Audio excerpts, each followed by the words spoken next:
নমস্কার বন্ধুরা, কেমন আছো সবাই? আমি জয়ন্তী। আজ আমি তোমাদের সাথে শেয়ার করছি শিঙি মাছের পাতলা ঝোল। তো এই শিঙি মাছ স্বাস্থ্যের জন্য ভীষণ উপকারী, ছোট থেকে বড় সবার জন্যই উপকারী। তো এটা যাদের হিমোগ্লোবিন কম থাকে তাদের জন্য স্পেশালি খুবই উপকারী। তো আমি এখানে কয়েকটা শিঙি মাছ নিয়ে নিয়েছি এবং ভালো করে কেটে ধুয়ে নুন হলুদ মাখিয়ে রেখে দিয়েছিলাম। তো চলো এটা আমি আজকে কেমন করে বানাই সেটা দেখে নাও। গ্যাসের মধ্যে আমি একটা কড়াই চাপিয়ে দিয়েছি এবং এতে সর্ষের তেল দিয়ে দেবো, কিন্তু খুব বেশি তেল দেবো না। শিঙি মাছ যেহেতু আঁশবিহীন মাছ, যার জন্য খুব তেলের মধ্যে খুব ছেটকায় ফোটে, সেই জন্য মোটামুটি অল্প পরিমাণ তেলে আমি এটা ভাজার চেষ্টা করব এবং ঢেকে দিয়ে ভাজার চেষ্টা করব। বন্ধুরা, আমার ভিডিও যদি তোমাদের ভালো লেগে থাকে অবশ্যই একটা লাইক, শেয়ার, ইউটিউব থেকে দেখলে সাবস্ক্রাইব করে দিও, ফেসবুক থেকে দেখলে ফলো করে দিও। তোমাদের একটা লাইক, সাবস্ক্রিপশনে আমি নতুন নতুন রেসিপি বানানোর ইন্সপিরেশন পাই। তো এইভাবে আমি ঢেকে ঢেকে মাছগুলো প্রথমে ভেজে নেব। বন্ধুরা, এই শিঙি মাছ ভাজতে খুব বেশিক্ষণ সময় লাগে না, অল্প একটু সময়ের মধ্যেই ভাজা হয়ে যায়। আর খুব বেশি কড়া করে ভাজলে এই ধরনের ঝোলগুলো খেতেও অতটা ভালো লাগে না। সেটা হালকার মধ্যেই আমি ভেজে নেব।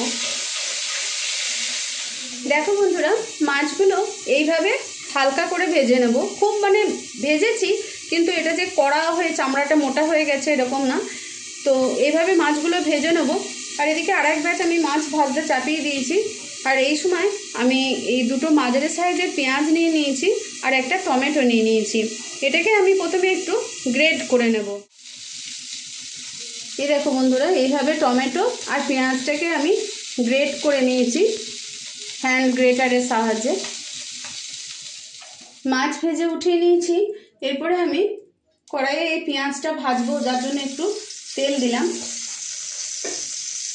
এখানে আমি ফোড়ন হিসাবে দিয়ে দেবো একটা কাঁচা লঙ্কা, অল্প একটু কালো জিরে আর একটু তেজপাতা।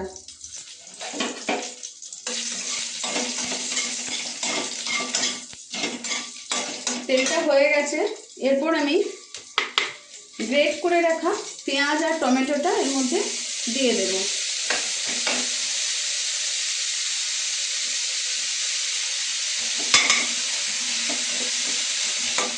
একটু নেড়েচেড়ে নেওয়ার পর এবার দিয়ে দেবো এর মধ্যে 1 চা চামচ আদা বাটা,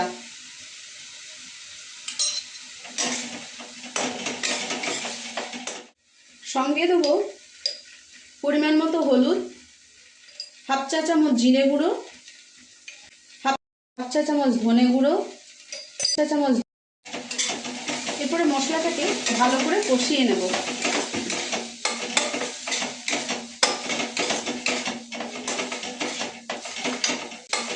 বন্ধুরা, রান্নাটা অল্প তেলে করছি, তাই মশলাটা কষানোর জন্য আমি একটু জল দিলাম।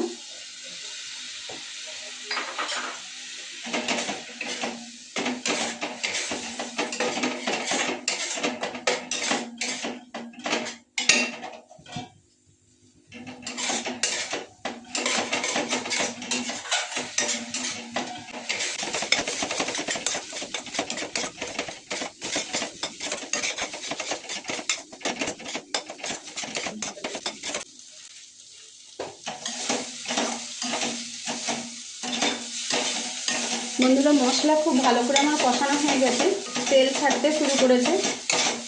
এরপর এর মধ্যে আমি জল যোগ করে দেব। মশলা ভাজা হয়ে গেছে এবং খুব সুন্দর একটা সুগন্ধ বেরোচ্ছে। এই সময় আমি জল ঢেলে দেবো। শিঙি মাছের পাতলা ঝোল খেতে খুব ভালোও হয়, খাওয়াও উপকারী, সেজন্য আমি জল একটু বেশি পরিমাণে দিলাম। কিন্তু তোমরা যেরম পরিমাণ ঝোলটা খাবে সেরম পরিমাণ জল দিও। দিয়ে দেবো প্রয়োজন মতো নুন।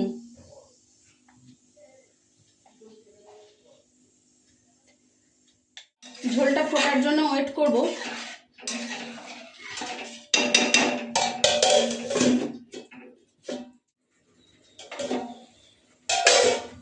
জলটা ফুটতে লেগেছে।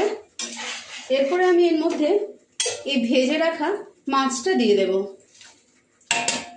এবং সঙ্গে আমি দুটো কাঁচা লঙ্কা চেরা দিয়ে দেব এবং এটা ঢাকা দিয়ে দেব। বন্ধুরা এটা শিঙি মাছ রাঁধতে বেশিক্ষণ লাগে না, এটা 10 থেকে 15 মিনিট মতো আমি ফোটাবো, বাস তাহলেই রান্না হয়ে যাবে। খুব সহজে এবং খুব তাড়াতাড়ি রান্না হয়ে যায়, খেতে খুব ভালো এবং স্বাস্থ্যের জন্য ভীষণ উপকারী।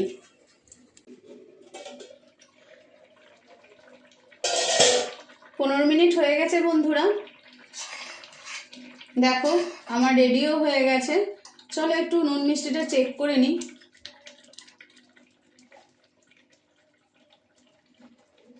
একদম ঠিকঠাক আছে। চলো এরপরে শেষে আমি একটু গোলমরিচের গুঁড়ো ছড়িয়ে দিচ্ছি।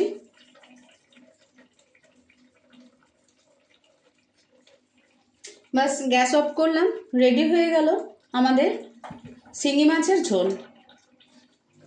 ভিডিওটা শেষ পর্যন্ত দেখার জন্য অনেক অনেক ধন্যবাদ। সবাই খুব ভালো থেকো, সুস্থ থেকো, আনন্দে থেকো। দেখা হবে আবার পরের একটি ভিডিওতে। আর ভিডিওটা যদি ভালো লেগে থাকে অবশ্যই লাইক, শেয়ার, কমেন্ট করে দিও।